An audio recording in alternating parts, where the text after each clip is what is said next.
Hello and welcome back to the course of Fundamental of Electronics and Electrical Engineering. In this video lecture, I am going to start new unit, that is AC circuit. Electric energy which is used in home, office, factories is in the form of alternating current, AC current. In this unit, you will learn about AC fundamental. Let us understand what you are going to learn in the upcoming video lectures of AC circuit, which are the topics that you are going to learn. So basically AC circuit is divided into the two parts, single phase AC circuit and three phase AC circuit.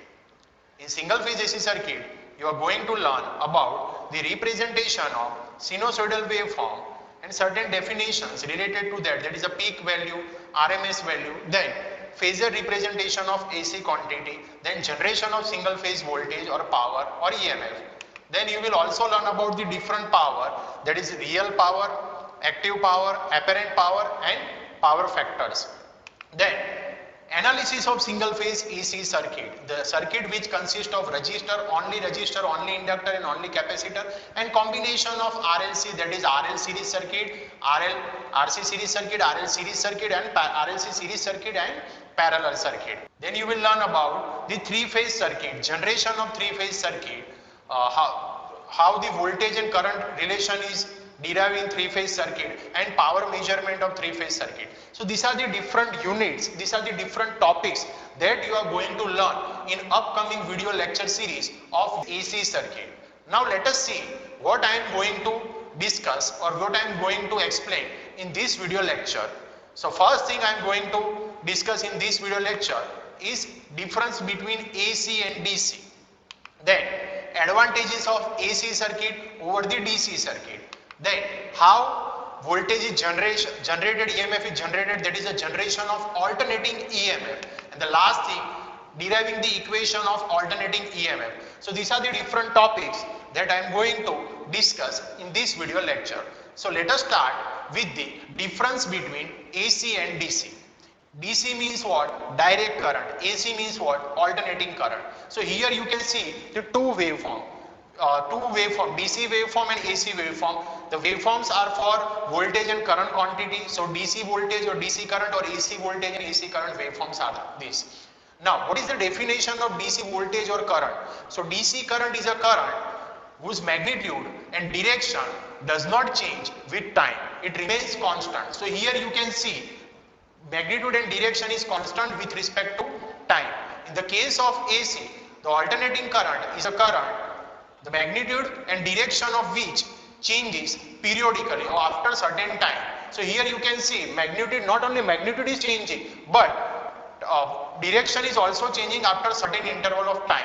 AC cycle consists of two half cycle, one positive cycle and other one is a negative cycle. Not only magnitude changes but direction also changes. So this is a basic difference between AC and DC. So now let us take the different example of AC waveform. These are the different example of AC waveform which are plotted, which are the graph of amplitude versus time. Sine wave, square wave, triangular wave and complex wave. These are the different shape AC quantity can take, but the most widely used shape is a sinusoidal waveform, that is a sine wave. So these are the different waveform that AC signal can take. Now moving towards the advantages of AC system. So which are the advantages of AC system over DC system? Let us understand one by one. So first advantage is step up and step down of AC voltage can be possible using devices known as the transformer. Is the value of AC voltage generated can be raised up to high value and can be lower down using the devices known as the transformer. This is one of the advantage of AC system over the DC. Next one is a high voltage transmission is possible. You can see high voltage transmission is having advantages because when voltage is transmitted at high value, power losses are reduced. So as AC voltage can be raised up to high value using transformer, its high voltage transmission is possible and ultimately because of that losses can be minimized. The next thing is what? AC motor construction. There are two types of motor, AC motor and DC motor. The construction of AC motor is very simple. It consists of very less part as compared to the DC motor construction, and the construction is robust, long lasting and low maintenance. So these are the different advantages of AC motor over the DC motor. And AC motor is nothing but we can say it is a AC system. The next thing is we can easily obtain DC from the AC using devices known as the rectifier. So rectifier is a device, using that we can convert alternating current into the direct current, into the desired value of the direct current. So DC can be easily obtainable from the AC. And the final one is, it is possible to build up high voltage low cost generator in the case of AC system. So these are the different advantages of AC system over the DC system. Now moving towards the next thing, that is a generation of alternating EMF. So first, before we understand the basic setup of generation of alternating EMF, let us understand the principle behind EMF induction, and that is nothing but the Faraday's law of electromagnetic induction. So what it tells, so to understand that, you can see this setup. There are two electromagnet, and you can see the field line which is flowing, magnetic field which is flowing from north pole to the south pole. Now one conductor is there. If this conductor is placed in the electric field, then flux linking with the coil changes of the conductor if conductor cuts the magnetic field or magnetic line of force. So according to the Faraday's law of electromagnetic induction, if conductor cuts the magnetic field or magnetic field cuts the conductor, then flux linking with the coil changes and EMF gets induced in the conductor or coil. This is nothing but the Faraday's law of electromagnetic induction, how EMF is induced. If the circuit is completed, then current will start to flow. So let us understand the basic setup for generation of alternating EMF. For that, two electromagnets you can see which produces the uniform magnetic field. N and S represent the poles of the electromagnet. In this magnetic field, one conductor is placed which is also known as a wire loop or coil or armature. For simplicity, here only one turn is taken of the conductor. You can see if this conductor is rotated in the magnetic field, then flux linking with the coil changes and EMF gets induced in the coil. But if the circuit is completed, then current will start to flow. So for that, both ends of the conductor are connected to end rings, copper rings, and these two rings rotate along with the conductors, and these two rings are not touching with each other. On these two slip rings, carbon brushes are mounted, and these are supported by frame. Carbon brushes are stationary, it is not rotating, and when load is connected between the carbon brushes, then current will start to flow. This entire setup is connected with shaft, and shaft is connected to the prime mover. So when shaft will start rotating, this armature will also start rotating, this conductor will also start rotating, and current will start to flow. Now current flowing will be alternating because of what? Because the current produced, EMF produced, will be also alternating, because EMF produced at any time depends on the position of the shaft. So when shaft will be rotating in between 0 to 180 degree, EMF will be in one particular direction. When shaft will be rotating in between 180 to 360 degree, EMF will be in other direction. So current will be also alternating, you can see here. So this is the basic setup behind generation of single phase alternating EMF. Now let us derive the equation of alternating EMF. So for that, you can see here two magnets are there which produces the magnetic line of force or magnetic field. Two axes are shown, x dash, y dash. Now suppose assume that a coil having n number of turns, coil having cross sectional area a meter square, is start to rotate with angular velocity omega, then flux gets changed and EMF gets induced in the coil.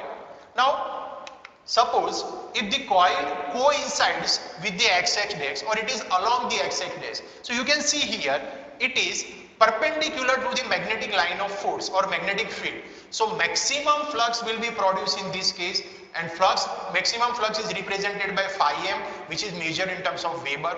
Now suppose coil is rotated by 90 degrees. So if it is along y dash, you can see then coil will be in parallel with the magnetic line of force, then no less number of or zero line will be cut, so flux linking with the coil will be zero. Now if coil start to rotating and after time t the coil has rotated at angle theta, where theta is equal to omega t. In this case, the flux component perpendicular to the plane of the coil is given by phi is equal to phi m cos omega t. So this is the equation of alternating flux. Phi is equal to phi m cos omega t, where omega t represent the angle and position of the coil. If we will put omega t is equal to 0, then we will be getting phi is equal to phi m. If we will put omega t is equal to 90, we will be getting phi is equal to 0. Now let us derive the equation of induced EMF. So according to the Faraday's law of electromagnetic induction, EMF induced is given by E is equal to minus n d phi by dt.